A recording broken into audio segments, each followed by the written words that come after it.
Hi, Dane Owen here from Shibui, and I wanted to talk to you today about Aizome, which is basically indigo dyeing.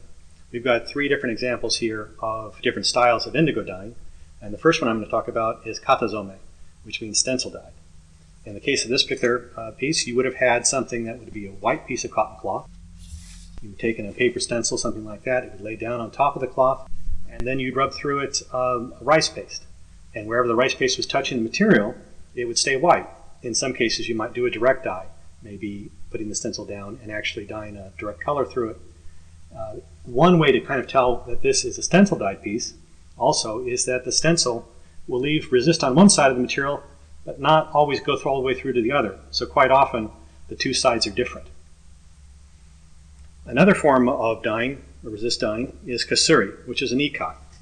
In the case of this, the material is actually the threads are blocked off and then dyed individually, or in groups and bundles, and then woven. And in the case of that, because the thread is dyed completely around, or blocked off completely around, the material is the same on both sides.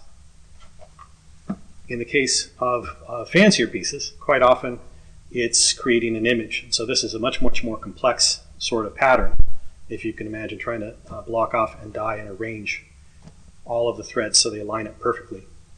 In some cases, the threads in one direction are dyed. In some cases, the threads in both directions are dyed.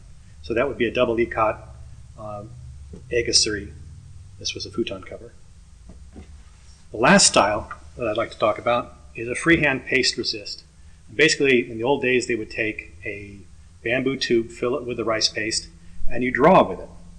And that would be your resist. In today's form, mostly it's almost like a pastry bag. But something like this was done that way. So you're drawing out your patterns and maybe even blocking off certain sections largely, dyeing it, coming back, and adding color or re-dyeing it to get a lighter blue in different sections. Something like that, quite often, again, will not give you the same pattern on both sides. So your pattern on one side might be a little bit lighter than the other, but in general, this is probably the most expensive form because everything here is done by hand and quite a bit more work goes into it. I hope that helps. Thanks a lot.